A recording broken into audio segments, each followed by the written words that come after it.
Okay, ಹಾಗಿದ್ರೆ ಸಿದ್ದರಾಮಯ್ಯನವರು ಸಂಪುಟ ಸರ್ಜರಿ ಮಾಡೋದಕ್ಕೆ ರೆಡಿಯಾಗಿದ್ದಾರಂತೆ. ಹಾಗಿದ್ರೆ ಯಾರು ಔಟ್ ಕೆಲವು ವಿಷಯ ಹೇಳ್ಬಿಡ್ತೀನಿ. BK ಹರಿಪ್ರಸಾದ್ ಹೊಸ ಮಂತ್ರಿ ಆಗಬಹುದು. ಅದರ ಬದಲಾಗಿ ಮಧು ಬಂಗಾರಪ್ಪ ಸ್ಥಾನ ಬಿಟ್ಕೊಡ್ಬೋದು. ಯಾಕಂದರೆ ಮಧು ಬಂಗಾರಪ್ಪ ಮತ್ತು BK ಹರಿಪ್ರಸಾದ್ ಬಿಲ್ಲವ ಸಮುದಾಯ, ಈಡಿಗ ಸಮುದಾಯಕ್ಕೆ ಸೇರಿದವರು. ಸೊ ಹಾಗಾಗಿ BK ಹರಿಪ್ರಸಾದ್ ಈ ಮೂಡಾ ಹಗರಣದ ಸಂದರ್ಭದಲ್ಲಿ BK ಹರಿಪ್ರಸಾದ್ ಸ್ವಲ್ಪ ಸೈಲೆಂಟ್ ಆಗಿರಿ ಅಂಥೇಳಿ ಸಿದ್ದರಾಮಯ್ಯನವರನ್ನು ಕರೆದು ಮಾತಾಡಿದರು. ಆಮೇಲೆ BK ಹರಿಪ್ರಸಾದ್ ನಾನು ಪ್ರಿಯಾಂಕರ್ಗೆ ಬಗ್ಗೆ ಹೇಳ್ತಾ ಇದ್ದೆ. ಒಬ್ಬ MLC ಆಗಿ BJP ಮೇಲೆ ಮುರಿದು ಬೀಳುವಂಥ ಮತ್ತೋರ್ವ ನಾಯಕ BK ಹರಿಪ್ರಸಾದ್. ಇವರ ಒಂದು ಟೀಕೆ ಇದೆಯಲ್ಲ, ಈಗಲೂ ಕೂಡ ಭಾಳ ಪ್ರಚಲಿತ. ಈ RSSನ ಮುಖ್ಯ ಕಚೇರಿ ಇರೋದು ನಾಗ್ಪುರದಲ್ಲಿ. ಅದನ್ನು ಇವರು ಯಾವ ಥರ ಟೀಕೆ ಮಾಡಿ ಹಾವಿನಪುರ ಅಂತ ಕರೆದುಬಿಟ್ರು. ಕೆಲವೊಮ್ಮೆ ಟೀಕೆ ಟಿಪ್ಪಣಿಗಳಷ್ಟು ವೈರಲ್ ಟ್ರೋಲ್ ಆಗೋದಿಲ್ಲ, ಕೆಲವು ಹೇಳಿಕೆಗಳು ಭಾಳ ಟ್ರೋಲ್ ಆಗಿಬಿಡ್ತವೆ. ಕೆಲವೊಮ್ಮೆ ಹೇಳಿಕೆಗಳು ಕೂಡ, ಈಗ ನರೇಂದ್ರ ಮೋದಿಯವರನ್ನು ಸಾವಿನ ವ್ಯಾಪಾರಿ ಅಂತ ಕರೆದಂಥ ವಿಚಾರ ಇದೆಯಲ್ಲ, ಸೋನಿಯಾ ಗಾಂಧಿ, ಅದು ಎಂಥ ವಿವಾದ ಹುಟ್ಟಾಕ್ತು ಅಂತಂದರೆ ಒಂದು ರೀತಿಯಲ್ಲಿ ಈ ಥರ ಕರೆದಿದ್ರು ಅನ್ನೋಂಥದ್ದು. ನಾನು ಒಂದು ಉದಾಹರಣೆ ಕೊಟ್ಟೆ. ಎಲ್ಲವಾಗೋದಿಲ್ಲ, ಕೆಲವು ಟೀಕೆ ಮಾಡ್ತಾರೆ. BK ಹರಿಪ್ರಸಾದ್ ಮಧು ಬಂಗಾರಪ್ಪ, BK ಹರಿಪ್ರಸಾದ್ ಹಿಂಗಾಗುವಂಥ ಸಾಧ್ಯತೆ ಇದೆ. ರೂಪಾ ಶಶಿಧರ್ KH ಮುನಿಯಪ್ಪ ಅವರ ಮಗಳು.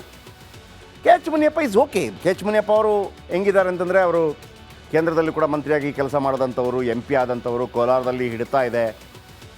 ಮಗಳು ಗೆದ್ದಿದ್ದಾರೆ. ಮಗಳಿಗೆ ಮಂತ್ರಿ ಮಾಡಿದ್ರೆ ನಾನು, ಏಕೆಂದರೆ ಅವ್ರಿಗೊಂದು ದಾರಿ ಮಾಡಿಕೊಡ್ಬೇಕಲ್ವ. ರೂಪಾ ಶಶಿಧರ್ಗೆ ಮಂತ್ರಿ ಆಗೋದಕ್ಕೆ KH ಮುನಿಯಪ್ಪ ಬಿಟ್ಕೊಡೋದಕ್ಕೆ ರೆಡಿ ಇರ್ತಾರೆ. ಇನ್ನು ನರೇಂದ್ರ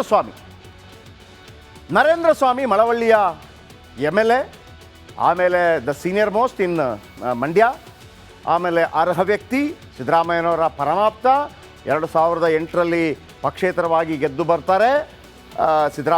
ಯಡಿಯೂರಪ್ಪ ಸಂಪುಟದಲ್ಲಿ ಮಂತ್ರಿ ಆಗ್ತಾರೆ. ಒಂದು ಮಾತನ್ನು ಅವ್ರು ಹೇಳ್ತಾರೆ, ನಾನು ಯಾವತ್ತೂ ಕೂಡ ಸಿದ್ದರಾಮಯ್ಯನ ಬಳಿಗೆ ಹೋದೆ. ಸಿದ್ದರಾಮಯ್ಯನವ್ರು ಹೇಳಿದ್ರು ನಾವು ಸರ್ಕಾರ ಮಾಡೋದಿಲ್ಲಪ್ಪ ಅಂತೇಳಿ.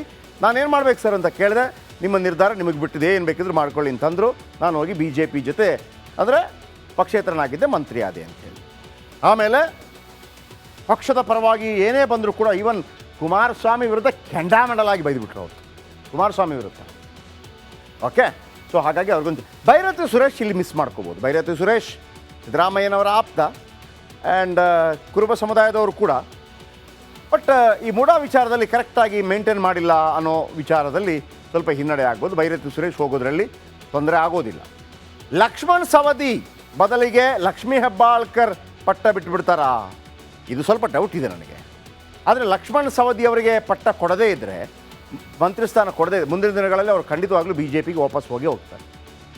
ಸೊ ಹಾಗಾಗಿ ಲಕ್ಷ್ಮೀ ಹೆಬ್ಬಾಳ್ಕರ್ ಅವರನ್ನು, ಯಾಕೆಂದರೆ ಲಕ್ಷ್ಮೀ ಹೆಬ್ಬಾಳ್ಕರ್ ಅವರ ಮಗನಿಗೂ ಅವಕಾಶ ಕೊಡಲಾಯಿತು, ಆಮೇಲೆ ಅವರಿಗೆಲ್ಲ ಅವಕಾಶ ಕೊಡಲಾಯಿತು, ಮಗನಿಗೆ MP ಟಿಕೆಟ್ ಕೊಡಲಾಯಿತು, ಗೆದ್ದಿಲ್ಲ, ಅದು ಬೇರೆ ವಿಚಾರ.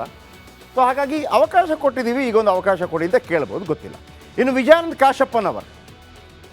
ಕಾಶಪ್ಪನವರ್ ಪಂಚಮಸಾಲಿ ಹೋರಾಟದ ಮುಖ್ಯಸ್ಥರು ಇವರೇ. BJP ವಿರುದ್ಧ ಅದನ್ನು ಶಮನ ಮಾಡುವಲ್ಲಿ ಕೂಡ, ಅಂದರೆ ಒಂದು ರೀತಿಯಲ್ಲಿ ಅವರಲ್ಲಿ ಡಿಸ್ಪ್ಯೂಟ್ ಮಾಡೋದ್ರಲ್ಲಿ ಕೂಡ ಸಫಲರಾದರು. ಸೊ ಹಾಗಾಗಿ RB ತಿಮ್ಮಾಪುರ್ ಸಿದ್ದರಾಮಯ್ಯ ಹೇಳ್ದಂಗೆ ಕೇಳ್ತಾರೆ. ಸೊ RB ತಿಮ್ಮಾಪುರ್ ಸಾಕಪ್ಪ, ಇವ್ರಿಗೊಂದು ವಿಜಯಾನಂದ್ ಕಾಶಪ್ಪನವ್ರು ಕೊಡಿ ಅಂದ್ರೆ ಕೊಡ್ಬೋದು. BK ಸಂಗಮೇಶ್ ಭದ್ರಾವತಿಯ MLA. BK ಸಂಗಮೇಶ್ ಕೇವಲ ಸಿದ್ದರಾಮಯ್ಯನವರಿಗಾಗಿ ಈ ಹಿಂದೆ ತನ್ನ ಗೆದ್ದಿದ್ದಂಥ ಹಾಲಿ ಸೀಟನ್ನು CM ಇಬ್ರಾಹಿಂ ಅವರಿಗಾಗಿ ಬಿಟ್ಟುಕೊಟ್ಟಿದ್ರು. ಶಿವಾನಂದ ಪಾಟೀಲ್ ಅವರನ್ನು ಜಾಗಕ್ಕೆ ಬರುವಂಥ ಸಾಧ್ಯತೆ ಇದೆ. M ಕೃಷ್ಣಪ್ಪ ಅಥವಾ ಪ್ರಿಯಾ ಕೃಷ್ಣ ದಿನೇಶ್ ಗುಂಡೂರಾವ್ ಅವರ ಬದಲಿಗೆ ಸ್ಥಾನ ಗಳಿಸ್ಕೋಬೋದು. ಬಹುಶಃ ಪ್ರಿಯಾ ಕೃಷ್ಣಗೆ ಸ್ಥಾನ ಕೊಡ್ಬೋದು. ದಿನೇಶ್ ಗುಂಡೂರಾವ್ ಪಕ್ಷದ ಶಿಸ್ತಿನ ಸಿಪಾಯಿ, KPC ಅಧ್ಯಕ್ಷರು ಕೂಡ ಆಗಿದ್ದರು, ಮಂತ್ರಿ ಕೂಡ ಆಗಿದ್ದರು. ನಾನೇ ಬೇಕು ಅಂತ ಏನು ಕೇಳೋರಲ್ಲ ಅವರು. ಸೊ ಹಾಗಾಗಿ ಬೆಂಗಳೂರಿಂದ ಕೃಷ್ಣಪ್ಪ ಅಥವಾ ಪ್ರಿಯಾ ಕೃಷ್ಣ ಬಂದರೆ ದಿನೇಶ್ ಗುಂಡೂರಾವ್ ಬಿಟ್ಟುಕೊಡ್ಬೇಕಾದ. ಪುಟ್ಟರಂಗಶೆಟ್ಟಿ ಚಾಮರಾಜನಗರ ಜಿಲ್ಲೆಯ ಪ್ರಮುಖ ನಾಯಕರು ಕಾಂಗ್ರೆಸ್ನದ್ದು, ಆಮೇಲೆ ಸಿದ್ದರಾಮಯ್ಯನವರ ಪರಮಾಪ್ತರು, ಆಮೇಲೆ ಭಾಳ ಸಜ್ಜನ ರಾಜಕಾರಣಿ ಪುಟ್ಟರಂಗಶೆಟ್ಟಿ. D ಸುಧಾಕರ್ ಆಟೋಮೆಟಿಕಲಿ ಬಿಟ್ಟುಕೊಡ್ತಾರೆ, ಅಂದರೆ ಹೋಗೋದಕ್ಕೆ ರೆಡಿ ಇರ್ತಾರೆ ಪುಟ್ಟರಂಗಶೆಟ್ಟಿ ಕೈ. ಅಜಯ್ ಸಿಂಗ್ ನೋಡಿ, ಅಜಯ್ ಸಿಂಗಿಗೆ ಒಂದು ನೋವಿದೆ. ನಾನು ಹೇಗೆ ಧರ್ಮಸಿಂಗ್ ಮತ್ತು ಮಲ್ಲಿಕಾರ್ಜುನ ಖರ್ಗೆ ಫ್ರೆಂಡ್ಸೋ, ಹಾಗೇ ಅಜಯ್ ಸಿಂಗ್ ಮತ್ತು ಪ್ರಿಯಾಂಕ್ ಖರ್ಗೆ ಕೂಡ ಫ್ರೆಂಡ್ಸ್. ಪ್ರಿಯಾಂಕ್ ಖರ್ಗೆ 3 ಬಾರಿ ಗೆದ್ದರು, ಇವರು 3 ಬಾರಿ ಗೆದ್ದರು. ಪ್ರಿಯಾಂಕ್ ಖರ್ಗೆ 2 ಬಾರಿ ಮಂತ್ರಿ ಆದರು. ಅಜಯ್ ಸಿಂಗ್ ಅವಕಾಶ ಸಿಕ್ಕಿಲ್ಲ. ಬಹುಶಃ ಶರಣಬಸಪ್ಪ ದರ್ಶನಾಪುರ ಅವರ ಜಾಗ ಖಾಲಿ ಆದರೆ ಅಜಯ್ ಸಿಂಗ್ ಮಂತ್ರಿ ಆಗ್ಬೋದು. KM ಶಿವಲಿಂಗೇಗೌಡರು ಎಂ ಶಿವಲಿಂಗೇಗೌಡರು JDSನಲ್ಲಿದ್ದರು, ಕಾಂಗ್ರೆಸ್ಸಿಗೆ ಬಂದಿದ್ದಾರೆ. ಉತ್ತಮ ಸಂಸದೀಯ ಪಟು. ವೈಯಕ್ತಿಕವಾಗಿ ಹೇಳಬೇಕು ಅಂತಂದರೆ ಎಂ ಶಿವಲಿಂಗೇಗೌಡರು ಅಂಥವರೆಲ್ಲ ಒಮ್ಮೆ ಮಂತ್ರಿ ಆಗಬೇಕು. ಇಕನಾಮಿಕ್ಸ್ ಭಾಳ ಚೆನ್ನಾಗಿದೆ ಅವರು. ಬಟ್ ಪಕ್ಕಾ ಗೌಡ್ರ ಸ್ಟೈಲ್ ಅಲ್ವಾ. ಅವರು ಅವತ್ತೊಮ್ಮೆ ಮುಂಬೈಗೆ ಈ ಸಮಾಧಾನ ಮಾಡಲಿಕ್ಕೆ ಹೋದಾಗ ಈ ಒಂದು 15 ಶಾಸಕರು ಹೋಗಿದ್ರಲ್ವಾ, ಇವರು DK ಶಿವಕುಮಾರ್ ಎಲ್ಲ ಹೋಗಿರ್ತಾರೆ. ಮುಂಬೈನಲ್ಲಿ ಅವರು ಹಿಂದಿಯಲ್ಲಿ ಕೇಳಿಬಿಡ್ತಾರೆ. ಇವರು ಎಲ್ಲ ಬಿಟ್ಬಿಟ್ಟು ಫುಲ್ ಹಾಸನ ಸ್ಟೈಲಲ್ಲಿ ಕನ್ನಡದಲ್ಲಿ ಮಾತಾಡಿ ಮ್ಯಾನೇಜ್ ಮಾಡಿಕೊಂಡು ಬಂದುಬಿಟ್ರು. ಒಮ್ಮೆ ಕೋಪಿಸ್ಕೊಂಡಿದ್ರು ಸದನದಲ್ಲಿ. ಅವರಿಗೆ ಮಾತ್ಕೊಂಡೆ, ನಾನು ಇಕನಾಮಿಕ್ಸಲ್ಲಿ ನನ್ನ ರ್ಯಾಂಕ್ ರೇ, ಹಿಂಗೆ ಈ ಬಜೆಟ್ ಬಗ್ಗೆ ಹಿಂಗೆ ಬಿಚ್ಚಿ ಹೇಳ್ತೀನಿ ಎಲ್ಲ ಕೂಡ ಅಂತ. ಅಂದರೆ ಅಷ್ಟು ನಾಲೆಜ್ ಇದೆ. ಆಮೇಲೆ ಭಾಳ ಅದ್ಭುತವಾದ ಮಾತುಗಾರರು ಶಿವಲಿಂಗೇಗೌಡರು. ಓಕೆ, ಕೆ ವೆಂಕಟೇಶ್ ಕೇಳ್ತಾರೆ ಸಿದ್ದರಾಮಯ್ಯನವರ ಮಾತನ್ನು, ಪ್ರಾಬ್ಲಮ್ ಆಗಲಿಕ್ಕಿಲ್ಲ. ಇನ್ನು ತನ್ವೀರ್ ಸೇಠ್ ವರ್ಸಸ್ ರಹೀಮ್ ಖಾನ್. ತನ್ವೀರ್ ಸೇಠ್ ಹಿಂದೆ ತನ್ವೀರ್ ಸೇಠ್ ಕೂಡ ಕೆಪಬಲ್ ಮನುಷ್ಯ, ಶಿಕ್ಷಣ ಮಂತ್ರಿಯಾಗಿ ಕೆಲಸ ಮಾಡಿದಂಥವ್ರು. ರಹೀಮ್ ಖಾನ್ ಕಳೆದ ಬಾರಿ ಕೂಡ ಆಗಿದ್ದರು. ಸೊ ಹಾಗಾಗಿ ಅವಕಾಶ ಕೊಟ್ಟಾರು. ಬಿ ಆರ್ ಪಾಟೀಲ್ ಕಾಂಗ್ರೆಸ್ಸಿಗ, KJPಗೋದ್ರು, ಜನತಾ ಪರಿವಾರ, ಅದಕ್ಕಿಂತ ಹೆಚ್ಚಾಗಿ ಸಿದ್ದರಾಮಯ್ಯನವರ ಬುದ್ಧಿವಂತರ ಒಂದು ಆಪ್ತ ವಲಯ ಇದೆ. ಸಿದ್ದರಾಮಯ್ಯನವರನ್ನು ಬುದ್ಧಿ ಹೇಳುವ ಒಂದು ವಲಯ ಇದೆ. ಅದರಲ್ಲಿ ರಮೇಶ್ ಕುಮಾರ್, ಇವರು, ಹೀಗೆ 5-6 ಜನ ಇದ್ದಾರೆ. ಅವರ ಮಾತನ್ನು ತುಂಬ ಕೇಳ್ತಾರೆ ಸಿದ್ದರಾಮಯ್ಯನವರು. ಇವರ ಟೀಕೆ ಟಿಪ್ಪಣಿಗಳಿಗೆಲ್ಲ ಅವ್ರ ಬೇಸರ, ಅವ್ರು ಹೇಳಿದ್ದು ಕರೆಕ್ಟು ಅಂತ. ಇವರು ಆಮೇಲೆ 2-3 ಪರ್ಸನ್ಸ್ ಇದ್ದಾರೆ, ಹೇಳ್ತೀನಿ ಆಮೇಲೆ. ಬಿ ಆರ್ ಪಾಟೀಲ್, ಶಿವರಾಜ್ ತಂಗಡಿಗೆ ಕೊಡ್ಬೋದು. ಸಿ ಪಿ ಯೋಗೇಶ್ವರ್ಗೆ ಒಂದು ಮಂತ್ರಿ ಮಾಡಬೇಕಾದಿತ್ತು.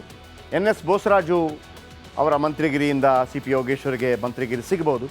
ಬೋಸರಾಜ್ ಅವರು ವಿಧಾನ ಪರಿಷತ್ನ ನಾಯಕರಾಗಿದ್ದಾರೆ. ಅದು ಬಹುಶಃ ಹರಿಪ್ರಸಾದ್ಗೆ ಸಲ್ಲಬಹುದು. ಹರಿಪ್ರಸಾದ್ ಅದಕ್ಕೆ ಅರ್ಹರಿದ್ದಾರೆ ಕೂಡ. ನೋಡೋಣ ಏನಾಗುತ್ತೆ ಅಂತೇಳಿ. ಇನ್ನು ತನ್ವೀರ್ ಸೇಠ್ ವರ್ಸಸ್ ರಹೀಮ್ ಖಾನ್. ತನ್ವೀರ್ ಸೇಠ್ ಕೂಡ ಕೆಪಬಲ್ ಮನುಷ್ಯ, ಶಿಕ್ಷಣ ಮಂತ್ರಿಯಾಗಿ ಕೆಲಸ ಮಾಡಿದಂಥವ್ರು. ರಹೀಮ್ ಖಾನ್ ಕಳೆದ ಬಾರಿ ಕೂಡ ಆಗಿದ್ದರು. ಸೊ ಹಾಗಾಗಿ ಅವಕಾಶ ಕೊಟ್ಟಾರು. B R